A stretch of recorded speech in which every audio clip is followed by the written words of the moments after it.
maybe what got me into Buddhism was, I guess I was in college. And then I remember riding my bike. I was at UC Davis, and I was riding my bike one day, and I felt the sunshine coming through the trees, and I said, you know, I don't think I have to go to med school. And then I felt this great weight being lifted off of me. For me, I grew up going to this actual temple as a child, so in some ways I was raised with the Buddhist teachings.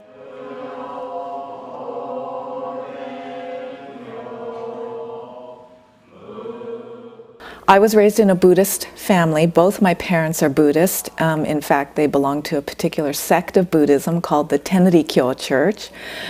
We were members, meaning that we paid dues to the temple. It's just something that's always been a part of my life.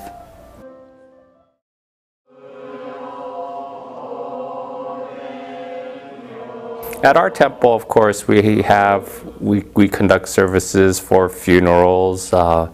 We have in our tradition, we observe these different memorial services after someone passes away. And if you were going to a funeral, which were kind of the more big events for me, then it actually made the death seem much more mysterious and surreal. I think chanting is a good way. People look at chanting, and I look at chanting as a form of meditation. Meditation in the sense of it's trying to help us focus upon becoming present, you know, where we are in the here and now. But it was almost a creepy experience, where the incense would be kind of wafting through my nostrils, which was a very unfamiliar sound or scent to me, and then the chanting would start. There was always I don't know even what they call them, but it's a female monk, and she was shaved, she had a bald head, and she's chanting off on the side. And then there's this other man who's also chanting along with her, and then he'll come to the podium and start speaking in Japanese. So it was almost very creepy for me when I was very little. I think a lot of it has to do with its simplicity. I think a lot of it is you know, very logical. Buddhism isn't a religion of faith, but it's a religion of experience. I think with Buddhism it helps me to think about how life is constantly changing, and that's part of life, and just trying to accept that, and then to realize that there's so much to appreciate and to be grateful for. And so the Buddha said, you know, this is how life is. It changes. In a way, going back to those rituals was more comforting to me as an adult than it would have been when I was a child. That is almost inexplicable because it was the same incense, it was the same chanting, but it just feels different. Learn, study, and let the Dharma be your guide. I really want to hear, what's the content? What are you trying to teach me? Where does that teaching make me go? The approach that Buddhism tries to take is not to try to run away or get away or eliminate these kinds of difficulties in our lives, but rather on how to cope with them. The blahs, who needs them? I think that for me, any organized religion has kind of a preset path. Sometimes I want to walk it and sometimes I don't. I think there's some valuable things in Christianity.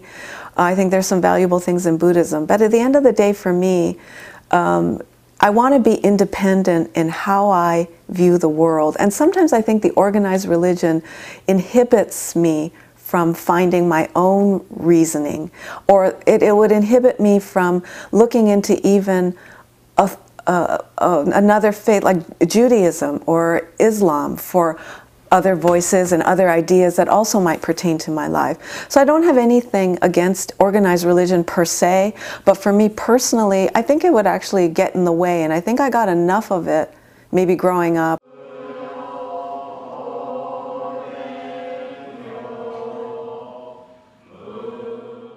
One of the themes in Buddhism that would definitely help us here in the United States is really the theme of oneness. Oneness doesn't mean that we all have to become the same, you know, that we all have to think the same, or that we all have to look the same, or that we all have to be the same.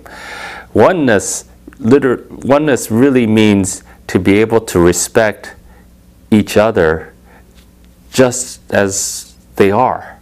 To be able to accept differences, I think, is the whole idea of what oneness is. The one thing about Buddhism is that it is very open, and I think, you know, provides them the liberty to explore other religions if they want to, and that that if, you know, later in life, if they learn about another religion, that, you know, there's that openness that they can pursue that as well. If anything comes up, I wouldn't mind switching religions, because I'm open to anything.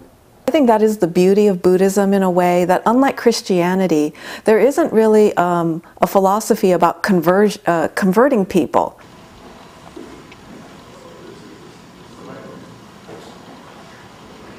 I'm wasting more time doing this. So Buddhism was never about making sure that you did something exactly to the letter of anything, and it was very open to all ways of thinking.